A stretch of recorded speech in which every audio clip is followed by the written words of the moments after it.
Bonjour les amis du jour, comment allez-vous bien? J'espère très bien. Avec ce temps maussade, il ne fait pas beau, mais comme nous sommes enfermés, ça va. Il faut garder le moral malgré tout. Gardons le moral. Bon confinement. Bon ramadan pour les musulmans. Comment allez-vous bien ce jour? Bon, on va parler un peu aujourd'hui. Parlons un peu, causons un peu, vous savez, hein. Le confinement donne des très bonnes idées. Le confinement donne de très bonnes idées. Bienvenue sur ma page. Je me nomme Hortense Didego. Vous me connaissez déjà.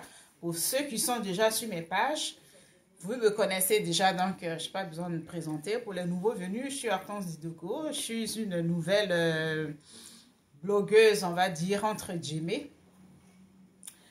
Donc, voilà, les présentations sont faites. Je tenais à dire au passage que j'ai arrêté les premières vidéos que je faisais des soins fait maison. J'ai arrêté parce qu'il y a trop d'ingrédients que je donne et c'est pas bon. Moi, je veux en faire un business. Donc, j'ai arrêté carrément les soins fait maison. J'ai arrêté de faire les soins. Tout ça, je garde ça pour moi. C'est mon secret à moi. Parce que je compte en faire un business. Donc, voilà les raisons pour lesquelles. Là, je lance des nouvelles vidéos. Je parle de la vie au quotidien. Je parle de la vie de tous les jours. Je parle du vécu, moi-même mon vécu. Je parle aussi des histoires d'actualité. Je parle aussi de la vie normale. Donc, aujourd'hui, je vais vous parler d'une histoire vraie d'ailleurs. Une histoire vraie d'une fille que je connaissais à l'époque. En ce moment, elle venait d'arriver de la France. Elle venait d'arriver en France. Elle venait d'arriver en France. Donc, vous savez, en France, quand on arrive en France, c'est les petits jobs, les petits boulots, on commence par là. Pour ceux qui sont venus pour les études, eux, ils font carrément les études. Sinon, ceux qui viennent pour faire du boulot, les petits jobs, ils commencent par les petits jobs et puis petit à petit, avec les formations, ils arrivent loin. Donc, voilà l'histoire de la fille que je connaissais très bien. Elle était très jeune. Donc, elle a fait une annonce de garde d'enfants. Les fameux gardes d'enfants, c'est ce qu'on fait tous les jours, c'est ce qu'on fait tout le temps quand on vient d'arriver. Même il y a des gens qui en font carrément leur métier. Il y a des gens qui le font pour le passage, il y a des gens qui le font carrément qui en font leur métier, qui vivent carrément de ça. Donc, elle s'est présentée à un rendez-vous d'emploi. Elle a tout de suite plu. Elle a tout de suite plu au patron, mais la femme, ça n'allait pas avec. Excusez-moi, la femme, ça n'allait pas avec elle. La femme, tout de suite, elle n'a pas aimé la fille, mais par rapport à son mari, comme le mari a accepté la fille, elle a aussi accepté la fille. Donc, la garde d'enfants, la fille prenait leur fils. En ce moment, c'est un petit garçon. Prenait leur fils comme son propre enfant, le gardait bien. Il n'y avait pas de problème de ce côté. Le père, le patron, et voyant ça, voyant l'amour de la nounou pour leur fils, du coup, il voulait faire l'enfant. Il voulait faire l'enfant à sa nounou. Et ce n'était pas une histoire cachée, il en a parlé avec sa femme. Mais c'est l'erreur qu'il a commis. Il n'aurait pas dû. Il faisait tout pour avoir la nounou. Quand il est dans son travail, il appelle, il se fait passer pour quelqu'un d'autre pour parler avec la nounou. Quand la nounou finit de travailler, il attendait dans sa voiture. Il attendait dans sa voiture, dans les arrêts de bus ou devant le métro. Mais la nounou en question n'était pas au courant que son patron était intéressé à elle. Son patron s'intéressait à elle. Elle l'ignorait, mais la dame, c'était le secret de monsieur et la dame. Mais la fille n'était pas au courant, la nounou en question n'était pas au courant. Donc, il harcelait la nounou, les messages bizarres, comme quoi je vous aime, je vous admire, je suis amoureux, mais il ne se présentait pas directement au fait. Cette histoire, je pense que ça arrive à pas mal de nounous, ces genres d'histoires, où le patron s'intéresse à la fille et il dit pas vraiment, il dit pas vraiment qu'il l'aime, mais il fait passer d'autres messages que ça au fait. Donc, voilà, il lui a pas dit, la nounou n'est pas au courant, mais sa femme est au courant que lui, il s'intéresse à la nounou. Par contre, la femme, elle pourrissait la vie. Elle pourrissait la vie à la nounou, en fait. De la nounou. Elle lui pourrissait la vie. Quand elle voyait l'enfant jouer avec la nounou, tout de suite, elle s'interposait. Elle faisait de la jalousie, c'est mon enfant, t'as qu'à faire le tien, nanana, t'es venu pour prendre mon mari. Alors que la fille ne s'intéressait pas du tout au mari. Mais le mari, par contre, était devenu un harcèlement, carrément, de la nounou. Il harcelait la nounou. En gros, la nounou ne savait pas que son patron s'intéressait. C'est une histoire comme ça. Le patron voulait la fille, mais la fille ne savait, ignorait complètement que le patron l'aimait en secret. Donc, il attendait au RER. Quand il voyait la fille, il mettait les phares de route. Vous connaissez les phares de route. C'est puissant, ça aveugle même. Il attendait devant la gare et quand il voyait la fille, il mettait les phares de route et il criait très fort, je vous aime, je veux faire un enfant avec vous, avec les phares de route dans les yeux de la fille. Et la fille, elle ne savait pas quel individu qui la harcelait. À chaque fois qu'elle passe, ou à chaque fois qu'elle finit son travail, il y a toujours un individu qui soit au métro, soit au bus. Je ne sais pas comment il sait que la fille prend ce bus, prend ce métro, prend ce RER.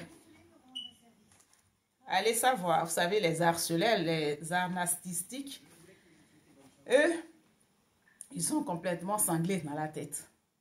Eux, ils sont au courant de tout comme par hasard. Je pense que ça devait être un type comme ça. Un type cinglé. Pour qui la petite a travaillé. À chaque sortie, il attendait pour la harceler. Pourquoi ne pas dire carrément à la fille que je m'intéresse à toi? Mais c'est la femme qui faisait comprendre à la fille que son mari s'intéressait à elle. Non, c'était une histoire bizarre. Les histoires, la fille ne se laissait pas faire, la bagarre, tout le temps les disputes. Au début, elle ne répliquait pas avec la femme. Elle ne répliquait pas.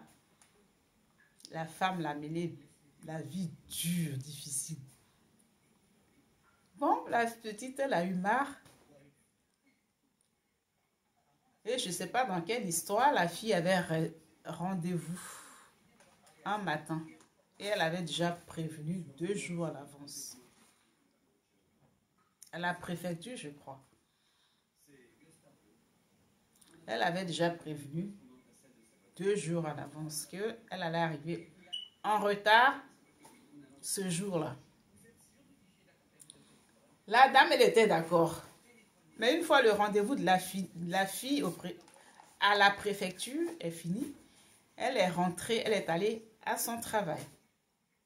Arrivée à son travail, il y a la patronne qui l'attendait. Oui, aujourd'hui, vous êtes renvoyé, c'est pas possible. Vous êtes là pour s'aimer la zizanie. Vous vous intéressez à son mari, vous vous intéressez à mon mari. Vous prenez mon enfant comme votre enfant. Donc aujourd'hui, le contrat est fini. Rupture de contrat. Sortez de chez moi. La fille, elle n'a rien compris. Elle est partie. Je vais vous faire vos papiers d'acédique. À l'époque, c'était l'acédique. Je vais vous faire vos papiers d'acédique. Je ne veux plus vous voir chez moi parce que vous vous intéressez. Mon mari s'intéresse à moi. Il dit, mais votre mari, jamais moi j'ai échangé les paroles avec lui. Et elle est partie. Ils ne l'ont pas gardée. Elle a fait 1 an avec ce couple. 1 an avec le couple. Elle est partie. Mais le mari, lui, il n'a pas abandonné. Il n'a pas abandonné ses harcèlements. Il appelait chez la fille, chez les parents de la fille. Il les harcelait. Je veux la fille, je veux lui faire des enfants. Quand on lui dit qui est à l'appareil, il ne veut pas se prononcer. Quand on lui dit qui est à l'appareil, il ne veut pas se prononcer. Donc, bon, la fille, elle vient d'arriver, elle connaît personne d'autre. Elle va à son travail, elle rentre. Elle va à son travail, elle rentre. Elle fréquente personne. Donc, un peu d'imagination, elle a compris que c'était son patron. Et c'est comme ça, elle a attrapé son patron. Au final. Quand la fille va dans un magasin pour faire des achats, le monsieur, automatiquement, il est au courant. Je ne sais pas comment il sait, mais il a suivi à la trace. C'est-à-dire, c'était devenu un harcèlement, au fait. C'était plus le patron gentil, c'est devenu le patron obsédé par une Africaine, au fait. La petite Africaine qui était bien fraîche, bien habillée. C'est à cause d'elle, partout où elle passe, dans les magasins. Mais comment il sait, on ne sait pas.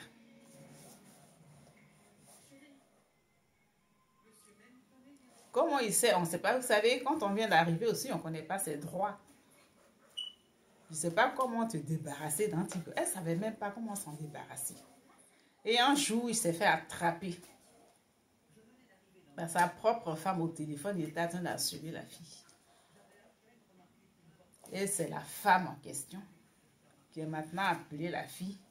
Excusez-moi, tous les coups de fil que vous receviez, tous les coups de fil, toutes les traces, le monsieur qui vous suivait à la trace, c'était mon mari. Donc, je m'excuse. Si vous voulez, on peut s'arranger à l'amiable. Vous pouvez revenir travailler chez nous. Mon fils vous aime bien. Donc, on peut travailler encore. Et la fille, elle a refusé. Donc, c'était l'histoire. Juste pour vous dire que dans la garde d'enfants, on peut tomber sur un couple bien ou sur un couple qui est cinglé. Comme le couple. Sur la fille, le couple qui a embauché cette fille en question. Tu peux aller au travail, surtout dans les gardes d'enfants.